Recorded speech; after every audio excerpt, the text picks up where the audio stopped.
வணக்கம் நண்பர்களே. மெட்ராஸ் ஹைகோர்ட் ரிசல்ட்டை எதிர்பார்த்து நிறைய பேர் காத்துக்கிட்டு இருக்கீங்க. ஸோ இருந்தாலும் நிறைய பேர் நல்லா ஸ்கோர் பண்ண நினச்சவங்க கண்டிப்பாக நம்ம ப்ராக்டிக்கல் போவோம், எனக்கு ப்ரியாரிட்டி இருக்குது அந்த மாதிரி ஃபீல் பண்ணுறவங்க நம்ம அடுத்த கட்டமாக ப்ராக்டிக்கலுக்கு தயாராகலாம் அப்படின்னு ஃபீல் பண்ணுவீங்க. ப்ராக்டிக்கல் எப்படிலாம் கேட்பாங்க, என்ன மாதிரி டாஸ்க் கேட்பாங்க அப்படிங்க எந்த ஒரு ஐடியாவே எனக்கு இல்லையே அப்படின்னு நிறைய பேர் ஃபீல் பண்ணுவீங்க. ஸோ உங்களுக்காக தான் இந்த காணொலி. ப்ராக்டிக்கல் கடந்த ஆண்டு கேட்டதே அப்படியே ரிப்பீட் பண்ணுறதுக்கு வாய்ப்பு ரொம்ப ரொம்ப கம்மி. அவங்க பார்த்தீங்கன்னா மெட்ராஸ் ஹைகோர்ட் ரெக்ரூட்மெண்ட்டில் ஓஏக்கு ஒரு லிஸ்ட் ஆஃப் டாஸ்க் ப்ரொடியூஸ் பண்ணியிருந்தாங்க. சரிங்களா? அந்த டாஸ்க்கு தான் நம்ம ஒன் பை ஒன்னாக என்னென்னு பார்க்க போகிறோம். சரிங்களா? ஸோ இப்போ பார்த்தீங்கன்னா போன வட்டம் பார்த்தீங்கன்னா தோரணம் கட்டுறது, பூ கோர்க்கிறது, ஸோ இந்த மாதிரி தண்ணி கேன் தூக்குறது, இந்த மாதிரி இல்லாமல் இப்போ என்ன எதிர்பார்க்கலாம். சரிங்களா? ஸோ அதுதான் இந்த காணொலியில் இருக்க போது. நீங்கள் முதல் தடவை நம்ம சேனலை பார்க்குறவராக இருந்தால் மறக்காமல் சப்ஸ்கிரைப் பண்ணிட்டு கண்டினியூ பண்ணுங்கள். இந்த பணிகள் தாங்க மெட்ராஸ் ஹைகோர்ட் ரெக்ரூட்மெண்ட்லேயே அடையாளம் காணப்பட்ட பணிகளை நமக்கு தமிழ்லையும் இங்கிலீஷ்லையும் லிஸ்ட் அவுட் கொடுத்துருக்காங்க. ஸோ இதை பார்த்தீங்கன்னா நம்மளுடைய ஸ்டூடெண்ட் பாஸ் பண்ணவங்க 5 மார்க் எடுத்திருக்காங்க. ஸோ இவங்ககிட்ட ஒரு கொஷினாக கேட்குறேன், அவங்க எப்படி பதில் சொல்கிறாங்க அப்படிங்கிறத நீங்களும் தெரிஞ்சுக்கொள்ளலாம். அப்படியே ஒவ்வொரு டாஸ்க்கும் எக்ஸ்பிளைன் பண்ண மாதிரி கூட இருக்கும். சரிங்களா? ஸோ ப்ராக்டிக்கலுக்கு போன வட்டம் கேட்டதே அப்படியே ரிப்பீட்டாக கேட்பாங்களான்னு தெரியாது. ஆனால் இது ஒரு லிஸ்ட் அவுட் பண்ணியிருக்காங்க. இதை பேசிக்காக எல்லாருமே ஓஏவாக இருந்தாலும் சரி, வாட்ச்மேன், மசால்ஜி, ஸோ இந்த போன்ற பணிகளுக்கு அப்ளை பண்ணியிருந்தீங்கன்னா இதை பேஸ் பண்ணி நீங்கள் ப்ராக்டிக்கலுக்கு ஒர்க் அவுட் பண்ணிட்டு தயாராகலாம். ஸோ ஒன் பை ஒன்னாக போகலாம். இப்போ மேஜில் உள்ள பொருட்களை ஒழுங்குபடுத்துதல் அப்படின்னு டாஸ்க்கு கொடுக்குறாங்க. ஸோ நம்ம ஒரு ஸ்டூடெண்ட் ஒருத்தவங்க வந்திருக்காங்க. ஸோ அவங்ககிட்ட இப்போ எல்லா டாஸ்க்கையும் பண்ண சொல்ல முடியாது. இருந்தாலும் அவங்க எப்படி பண்ணுவீங்க அப்படிங்கிறத மட்டும் நம்ம கேட்டுக்கலாம். சொல்லுங்கள், மேஜையில் உள்ள பொருட்கள்லாம் ஒழுங்குபடுத்தணும் உங்கள்கிட்ட சொல்கிறோம், நீங்கள் என்ன பண்ணுவீங்க? மேஜையில் கலைஞ்சிருக்கிற பொருளெல்லாம் நீட்டாக அடுக்கி வைக்கணும். அதே மாதிரி ஏதாவது டஸ்ட் இருந்துச்சுன்னா அதை தொடச்சிட்டு நீட்டாக மொத்தமாக அரேஞ்ச் பண்ணி வச்சுருவோம். ஃபைலு அந்த மாதிரி தனித்தனியாக எது வைக்கணுமோ அது ஃபுல்லாக தனியாக மேஜையில் உள்ள பொருளை ஃபுல்லாக நீட்னஸ் பண்ணி அடுக்கி வச்சுருவோம். நாங்கள் அறைகளை சுத்தம் செய்தல் சொல்கிறாங்க. அது அந்த டாஸ்க் கொடுத்தா என்ன மாதிரி இப்போ சுத்தம் கையாளுவீங்க, எப்படி பண்ணுவீங்க?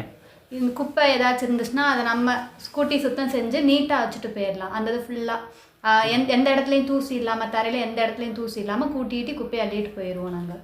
சரிங்க. அது மாப் போடுறது அந்த மாதிரி எல்லாம் பண்ணுவீங்களா, இல்லை வெறும் பெருக்கிறது மட்டும்தானா? இல்லை, மாப்பும் போடுவோம் நாங்கள். டீ ஏதாச்சும் கரையிற கொட்டி இருந்தாலோ வச்சுருந்தாலோ அந்த இடத்துக்கு லைசால் இல்லைன்னா சர்ப்பு அது மாதிரி ஏதாச்சும் ஒன்று போட்டு தண்ணி பக்கெட்டு ஒரு துணி இருந்துச்சுன்னா அதை வச்சு நல்லா தேய்ச்சி அந்த அழுக்கு ஃபுல்லாக ரிமூவ் பண்ணிவிட்டு நாங்கள் மாப்பை போட்டு க்ளீன் பண்ணி கொடுத்துட்டு போயிடுவோம். அந்த ஓகே.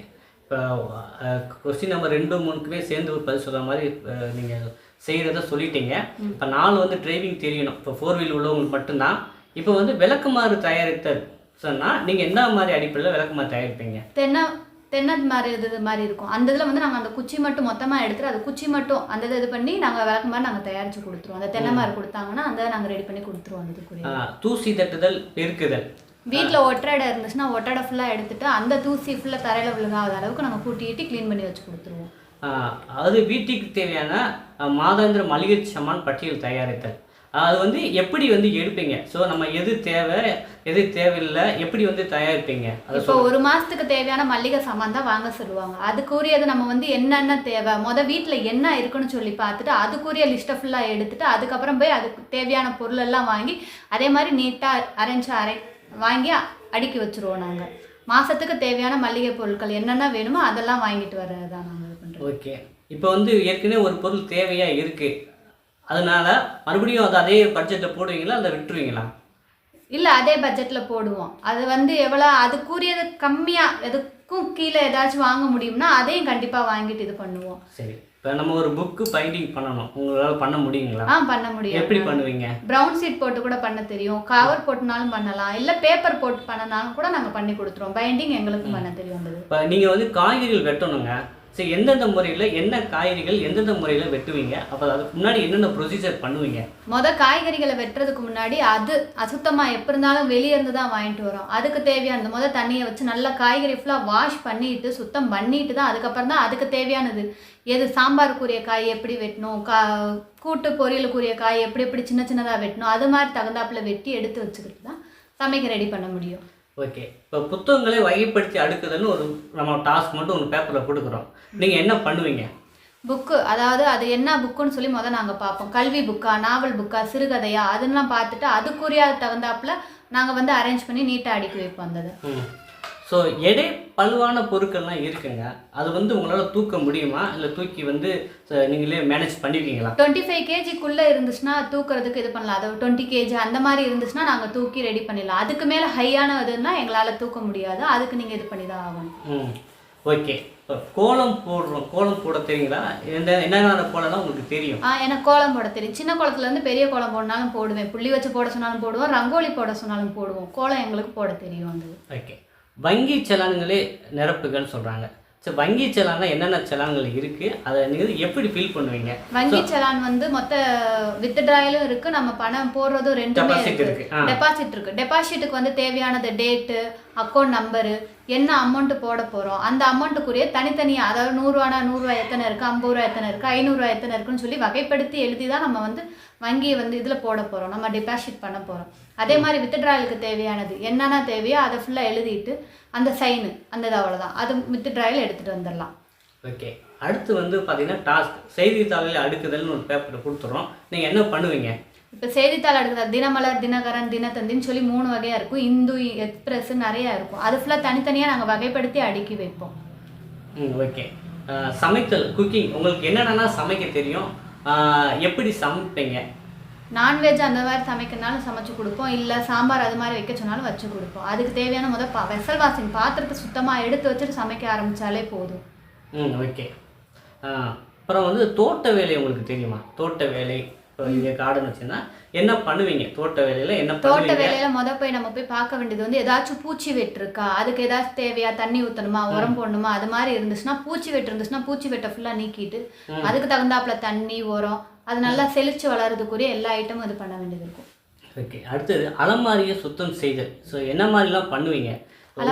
உங்கள் வீட்டில் அலமாரி இருக்குது, என்ன மாதிரிலாம் அந்த பொருட்கள் வச்சுருக்கீங்க, அதை வந்து எத்தனை நாளைக்கு ஒரு தடவை சுத்தம் பண்ணுவீங்க? மாதத்துக்கு ஒரு தடவையா, வாரத்துக்கு ஒரு தடவையா, அது எல்லாமே சொல்லுங்கள். வாரத்துக்கு ஒரு தடவை நாங்கள் சுத்தம் பண்ணிடுவோம். ட்ரெஸ்ஸஸ் ஃபுல்லாக தனியாக எடுத்து வச்சுட்டு நீட்டாக அடுக்கி வைக்கிறதுலேருந்து எல்லாமே இது பண்ணிடுவோம். அலமாரி ஃபுல்லாக சுற்றி நல்லா தொடச்சி விட்டுட்டு அதுக்கு தேவையான பாச்சா, உருண்டை அதெல்லாம் போட்டு வச்சுட்டு ட்ரெஸ் அயன் பண்ணி வைக்கிறோம்னா அயன் பண்ணி வச்சுருவோம். நீட்டாக மடித்து வைக்கிறதா இருந்தாலும் மடித்து வச்சுட்டு அந்த நீட்னஸாக கொண்டு வந்துட்டு அந்த வெளியே தெரியாத அளவுக்கு கபோர்டை மூடி வைக்கிற மணிக்கு நாங்கள் கரெக்டாக அதை கொண்டு வந்துடுவோம். அந்த ஓகே. அடுத்து 19, 20 ஒரே மாதிரி தான். ஸோ துணிகளை வந்து வாஷ் பண்ணணும், அப்புறம் வந்து அயன் பண்ணணும். ஸோ அதுக்கு எந்த மாதிரி மெத்தட்லாம் யூஸ் பண்ணுறீங்க? எல்லாம் தெரியும், நீங்கள் சொல்லுங்கள் என்னென்ன பண்ணுவேன் அப்படின்னு. அதாவது மொத்தம் 2 இது இருக்குது. வாஷிங் மிஷினும் இருக்குது, கையில் துவைக்கிறது இருக்குது. கையில் எது துவைக்கணும்னு இருக்கோ அதை ஃபுல்லாக கையில் துவைச்சி போட்டுக்குவோம். இல்லை வாஷிங் மிஷினில் துவைக்க வேண்டியது இருந்துச்சுன்னா அதை வாஷிங் மிஷினில் துவைச்சி காய வச்சு இஸ்திரி பண்ணி நீட்டாக எடுத்து வச்சுருவோம் அடிச்சு. அப்புறம் வந்து கோப்புகள், காகிதங்கள், பொருட்களை வரிசைப்படி அடுக்குதல். ஸோ நமக்கு ஒரு இது இருக்குது, நம்ம ஒரு ஃபைல் இருக்கும், ஒரு ஆஃபீஸர் இருக்காங்க, அவங்கள்ட்ட ப்ரியாரிட்டியாக என்னென்ன பண்ணுவீங்க? ஸோ அவங்க டேபிளெல்லாம் எப்படிலாம் அடுக்கி வைப்பீங்க? ஃபைல் மட்டும் தனியாக அடுக்கி வச்சுருவேன். முக்கியமான ஃபைல் எதுவோ அதை மட்டும் மெயினாக முன்னாடி எடுத்து வச்சுட்டு அதுக்கப்புறத்துக்கு ஒரு இது ஃபுல்லாக பின்னாடி வைக்கிற மாதிரிக்கு இருக்கும். பேப்பர் அதே மாதிரி தான் நீட்னஸாக கரெக்டாக இது பண்ணி அடுக்கி வச்சிட்டோம்னா அந்த இது கரெக்டாக இருக்கும். அவங்களுக்கு அதாவது அவங்களுக்கு அது தகுந்தாப்புல பார்க்குற மாதிரி ஏன் இது இப்போதைக்கு தேவையானது அப்படின்னு சொல்லி எடுக்கிற மாதிரி வருஷப்படுத்தி அடுக்கி வச்சுருவோம் நாங்கள். ஓகே. அடுத்த டாஸ்க் உங்களுக்கு வழக்கு கட்டுகளை அடுக்குதுன்னு சொல்கிறாங்க. ஸோ நீங்கள் எப்படி அடுக்குவீங்க? அதாவது தேதி ரைஸ் பார்ப்போம், இல்லைனா ஏதாச்சும் ஒரு எமர்ஜென்சி கேஸ் அந்த மாதிரி பார்த்துட்டு அது மாதிரி அவங்களுக்கு என்ன தேவை, இந்நாளைக்கு என்ன தேவைப்படுதோ அதுதான் ஃபர்ஸ்ட் நாங்கள் எடுத்து வைப்போம். அவங்க ப்ரிப்பேர் பண்ணுறதுக்கு ஈஸியாகவும் இருக்கும். அந்த மாதிரி தான் எடுத்து வைக்கிற மாதிரி இருக்கும். ஓகே. காஃபி, டீ போட தெரியுங்களா உங்களுக்கு? போட தெரியும். ஸோ என்ன மாதிரி மெத்தடில் காஃபி, டீ போடுவீங்க? என்னென்ன வெரைட்டி ஆஃப் காஃபி வந்து உங்களுக்கு போட தெரியும்? காஃபி, டீ, ஃபில்டர் காஃபி போடனாலும் போடலாம், நார்மல் காஃபி போடனாலும் போடலாம். அதே மாதிரி டீ ஸ்ட்ராங்காக வேணுமா லைட்டாக வேணுமா, அதே தான் காஃபிக்கும் ஸ்ட்ராங்கு லைட் ரெண்டுமே இருக்குது. சுகர் நல்லா அதே மாதிரி அளவாக ஈக்குவலாக போட்டு அந்த காஃபி கொடுத்துறத கரெக்டாக இருக்கும் டீ காஃபிக்கு. சரி. வீட்டில் வந்து நீங்களே மாவு அரைச்சிருவீங்களா? இல்ல மாவு அரைச்சிருவோம். என்ன எப்படி அரைப்பீங்க? என்ன மாதிரி, என்னென்ன அளவு, எவ்வளவு அரிசிக்கு எவ்வளவு உளுந்து போடணும், என்ன மாதிரி பண்ணுவீங்க? 4க்கு ஒரு இது நாங்க உளுந்து போடுவோம். 4 பங்குக்கு 4:1 தான். அந்த மாதிரி தான் நாங்க கணக்கு எடுப்போம். ஏன்னா அப்பதான் வந்து இட்லி நல்லா மெதுவா பஞ்சு பஞ்சுன்னு சொல்லி வரும். அந்த அரிசி 4 உலக்கு எடுத்தோம்னா 1 உலக்கு உளுந்து எடுத்துட்டு கொஞ்சோண்டு வெந்தயத்தை சேர்த்து ஊற போட்டுட்டு இது பண்ணுவோம் நாங்க மாவு அரைப்போம். நண்பர்களே, ஸோ இப்போ வந்து பார்த்தீங்கன்னா இந்த டாஸ்க் எல்லாமே ஹைகோர்ட் சைட்லேருந்து நம்ம எடுத்த டாஸ்க்கு. ஸோ இதை வந்து இப்போ நம்ம அஸ்பரன்ஸ் வந்து அவங்களுக்கு என்ன தெரியுமோ, எந்த மாதிரி மேனரில் தெரியுமோ அதை வந்து நம்மகிட்ட வாய்மொழியாக சொன்னாங்க. ஸோ இதை வந்து நீங்கள் வீட்டில் வந்து ப்ராக்டிஸ் பண்ணி பார்க்கலாம். ஏன்னா வந்து இந்த லிஸ்ட் அவுட் வந்து நம்ம சைட்லேருந்து தான் எடுத்திருக்கோம். ஸோ இது வந்து கொஞ்சம் கேட்குறதுக்கும் நிறையவே வாய்ப்புகள் இருக்குது. இப்போ வந்து ஆஃபீஸ் அசிஸ்டண்ட், வாட்ச்மேன், மசால்ஜி, அது கிளீனர்ஸ் ஒர்க்கர் போன்ற பணிகளுக்கு விண்ணப்பிச்சிருந்தீங்க அப்படின்னா ஸோ இதை கொஞ்சம் டே டு டே ப்ராக்டிஸ் பண்ணுங்கள். எல்லாரோட கேள்வி இருக்கும், ரிசல்ட் எப்போ தான் போடுவாங்கன்ட்டு. ஸோ நம்ம வந்து எல்லாமே பக்காவாக முடிச்சிட்டோம். ஃபஸ்ட்டு வந்து ஸ்கோர் ரிலீஸ் பண்ணுவாங்க, அடுத்த நாளே வந்து கட் ஆஃப் வந்துடும். அதுக்கப்புறம் வந்து பார்த்திங்கன்னா பார்ட்டிகளுக்கான டேட்டு வந்து கால்டிக்கு டவுன்லோட் பண்ணுற மாதிரி இருக்கும். அதாவது இந்த மந்த் எண்டோ இல்லை வந்து ஜனவரிக்குள்ளே நமக்கான அப்டேட் கிடைச்சிரும். ஸோ இந்த காணொலி உங்களுக்கு மிகுந்த பயனுள்ளதாக இருக்கும் அப்படின்னு நம்புகிறேன். இந்த வீடியோ பிடிச்சா மறக்காமல் லைக் பண்ணுங்கள், சப்ஸ்கிரைப் பண்ணி வச்சுருங்க. உங்கள் நண்பர்களுக்கு தேவைன்னா அவங்களுக்கு ஷேர் பண்ணுங்கள். நன்றி, வணக்கம்.